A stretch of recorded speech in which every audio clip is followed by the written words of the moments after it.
మాసంలో మిమ్మల్ని అందరినీ కలుసుకునే అవకాశం కల్పించినందుకు పెద్దలందరికీ ధన్యవాదాలు. ముఖ్యంగా మన ముఖ్యమంత్రి నారా చంద్రబాబు నాయుడు గారు ఇది ప్రభుత్వ కార్యక్రమంగా ఏర్పాటు చేయడం జరుగుతోంది. రాష్ట్ర వ్యాప్తంగా ఎక్కడా లేని విధంగా నిన్న మన ముఖ్యమంత్రి గారే స్వయంగా విజయవాడలో A1 కన్వెన్షన్ లో ఇఫ్తార్ విందునిచ్చి మైనారిటీ సోదరుల సంక్షేమం కోసం కొన్ని ప్రతిజ్ఞలు తీసుకోవడం జరిగింది. అలాగే ఈ రోజు కూడా జిల్లాల వ్యాప్తంగా ప్రతి జిల్లాలో కూడా ప్రభుత్వ పరంగా ఇఫ్తార్ విందు కార్యక్రమం అమలు చేయడం, దాంట్లో భాగంగా ఇక్కడ మనం సమావేశమయ్యాం. మతం అనేది విశ్వాసం, నమ్మకం. ఏ మతానికి ఆ మతం విశ్వాసం, నాయకులు, ప్రబోధకులు ఉంటారు.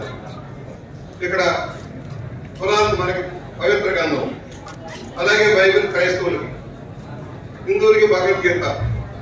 అన్ని మతాల సారాంశం చివరికి ఒకటి, మంచిని బోధించు, చెడు వెనుకు, చెడు కనకనేది. అందువల్ల సమాజంలో భారతదేశంలో అనేక కులాలు, అనేక ప్రాంతాలు, అనేక భాషలు ఉన్నాయి. మనందరం సాహిత్యం ఉన్నాయి. భారతదేశం మనందరి యొక్క దేశం, ఒకే జాతిగా మనందరం ఉన్నాం, ఐక్యమత్యంగా ఉన్నాం. ఎవరి విశ్వాసాలను కాపాడుకునే రాజ్యాంగం మనకు హక్కులు ఇచ్చింది.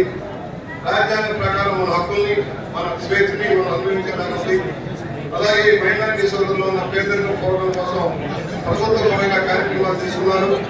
గతంలో కూడా మనం మన నగరంలో 3 సాధికారాలు పెట్టుకున్నాం. అలాగే అనేక మసీదులు పునర్నిర్మాణం చేసుకున్నాం. కానీ జనాలతో పాటు ఆడపిల్లల పెళ్లిల కోసం కానుకలించే కార్యక్రమం, పంచాయతీ కానుకలించే కార్యక్రమం, అలాగే దుకాణాల కార్యక్రమాలు అమలు చేశాం. సెల్ఫ్ ఎంప్లాయ్మెంట్ స్కీమ్స్ కూడా అమలు చేసుకుంటున్నాం. వాటన్నింటినీ కూడా ఉపయోగించి ముందుగా మనం సరైన పనిచేస్తూ మరొకసారి రంజాన్ శుభాకాంక్షలు. ఈ ప్రభుత్వం సంక్షేమం కోసం కట్టుబడి